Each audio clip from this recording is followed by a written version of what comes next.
you, everyone. Thank you. Thank you. Good afternoon, Wisconsin. Good afternoon, everyone. Thank you. It is good to be back. Thank you all very much. Can we please hear it for Leah and her extraordinary story and leadership?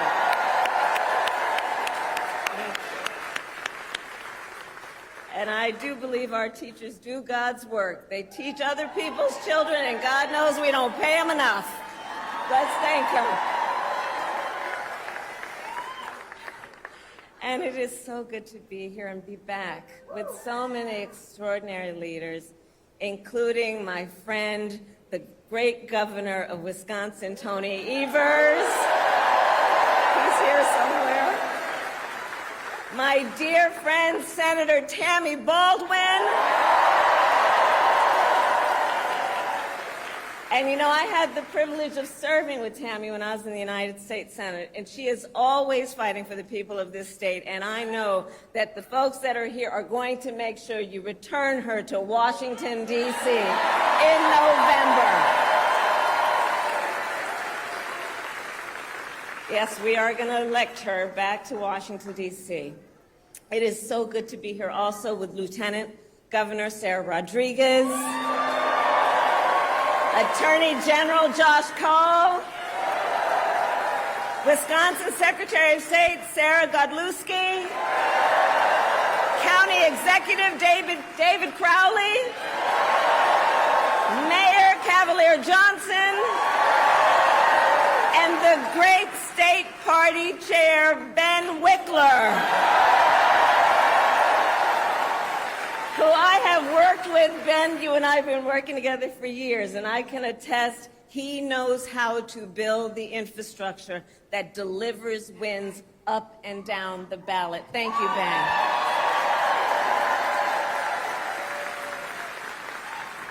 So it is good to be back in Wisconsin, and it is great to be in Milwaukee. As many of you know, our state campaign headquarters are in this city. Yes, and there is a reason for that. The path to the White House goes through Wisconsin. Yes, it does. And to win in Wisconsin, we are counting on you right here in Milwaukee.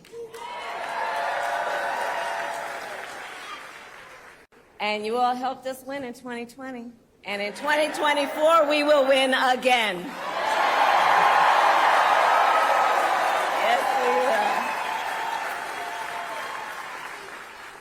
So, Milwaukee, I want to start by saying a few words, and I could really speak at length, but a few words about our incredible President Joe Biden.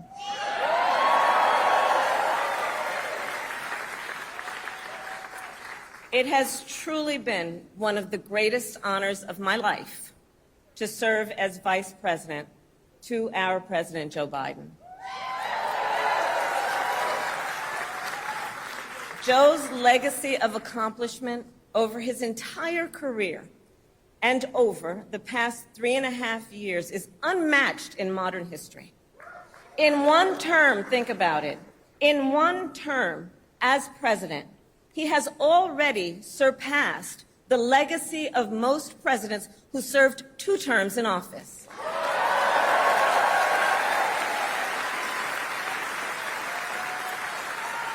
And I know we are all deeply, deeply grateful for his continuing service to our nation.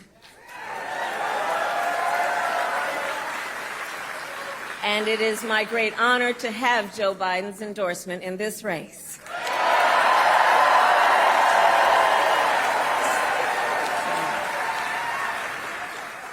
So, Wisconsin, I am told as of this morning that we have earned the support of enough delegates to secure the Democratic nomination.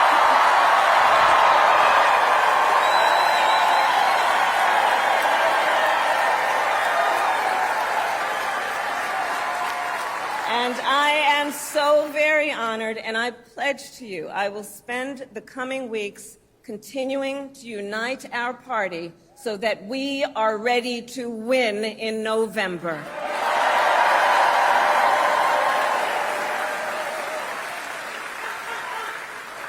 So, friends, we have 105 days until Election Day, and in that time, we've got some work to do.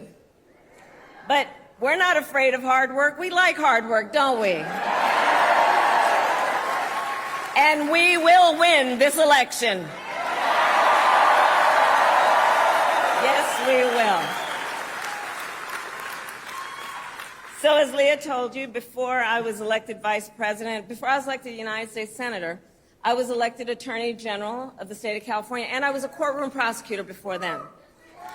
And in those roles, I took on perpetrators of all kinds.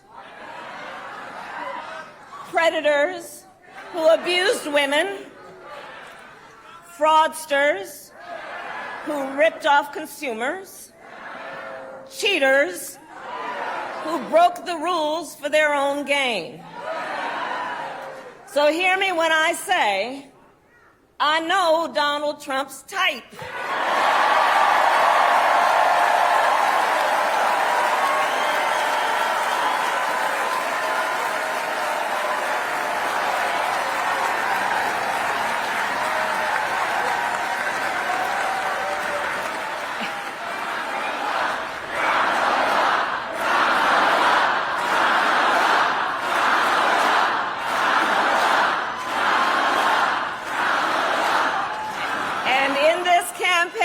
I promise you, I will proudly put my record against his any day of the week.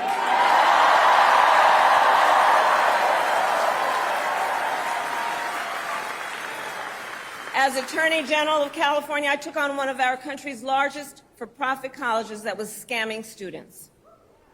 Donald Trump ran a for-profit college that scammed students. As a prosecutor, I specialized in cases involving sexual abuse. Well, Trump was found liable for committing sexual abuse. As Attorney General of California, I took on the big Wall Street banks and held them accountable for fraud. Donald Trump was just found guilty of fraud on 34 counts.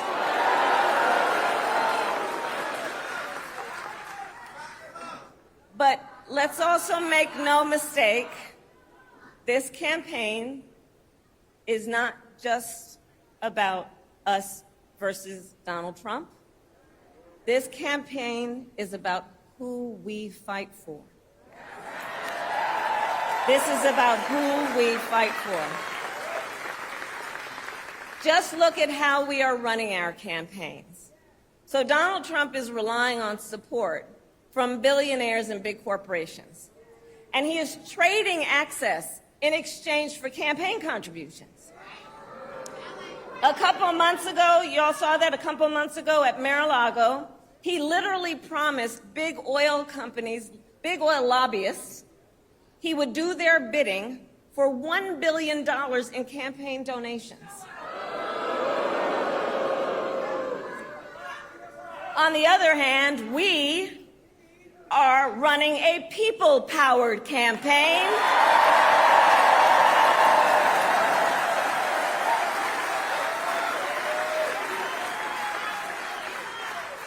And we just had some breaking news. We just had the best 24 hours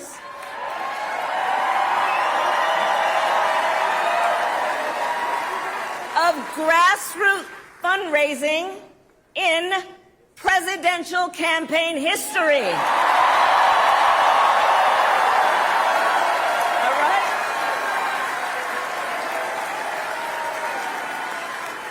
And because we are a people-powered campaign, that is how you know we will be a people-first presidency.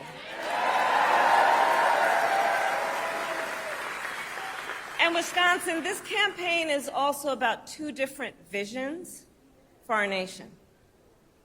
One, where we are focused on the future. The other, focused on the past. We believe in a future where every person has the opportunity not just to get by, but to get ahead.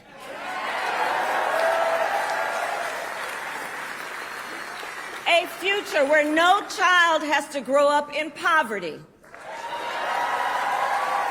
Where every worker has the freedom to join a union.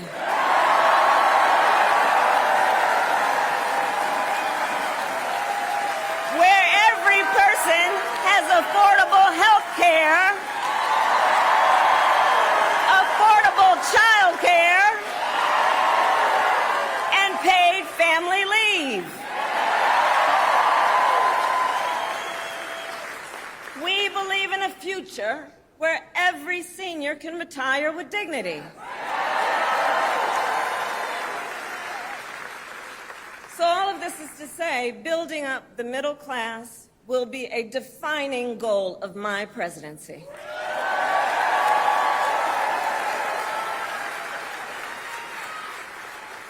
Because here's the thing we all here, Wisconsin, know. When our middle class is strong, America is strong.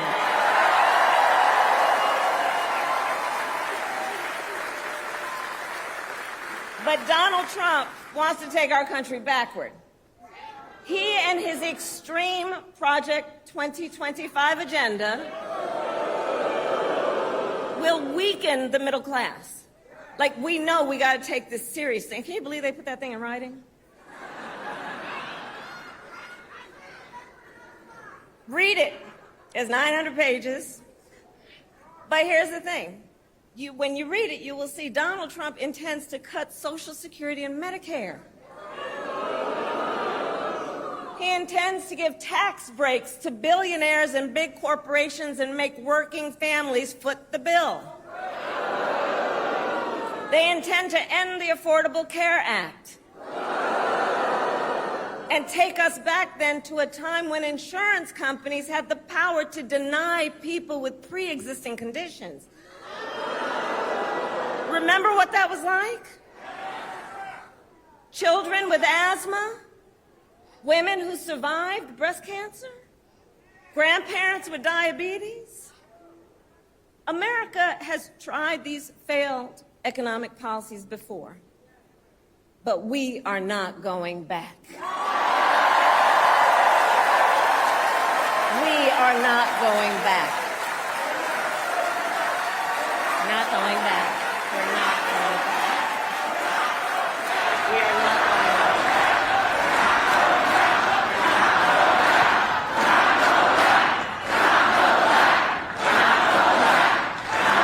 And I'll tell you why we're not going back.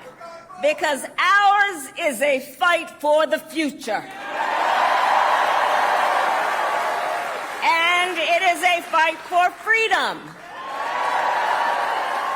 Generations of America's, generations, and we have to remember this, the shoulders on which we stand, generations of Americans before us led the fight for freedom. And now, Wisconsin, the baton is in our hands.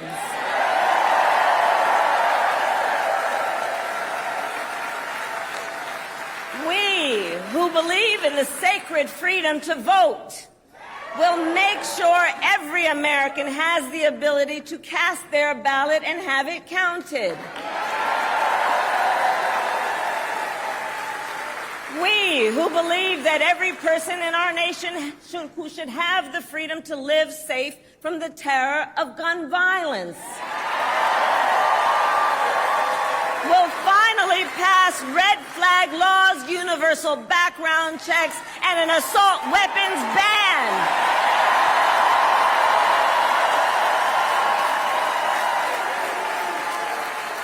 And we, who believe in reproductive freedom, will stop Donald Trump's extreme abortion bans because we trust women to make decisions about their own body and not have their government tell them what to do.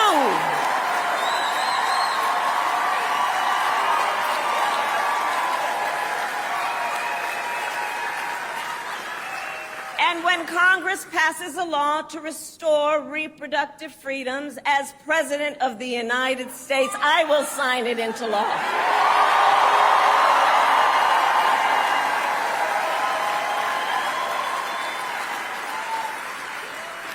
So, Wisconsin, ultimately in this election, we each face a question. What kind of country do we want to live in? A country...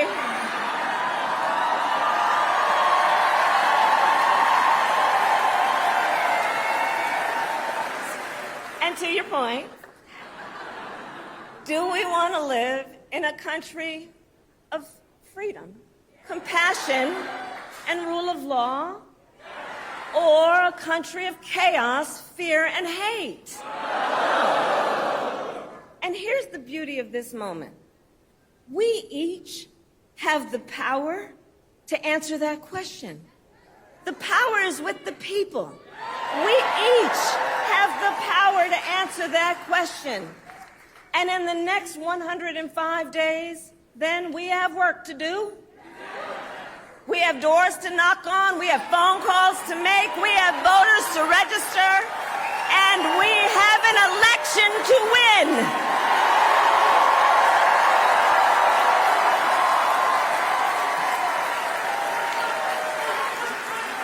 So, Wisconsin, today I ask you, are you ready to get to work? Do we believe in freedom? Do we believe in opportunity? Do we believe in the promise of America? And are we ready to fight for it? And when we fight, we win. God bless you.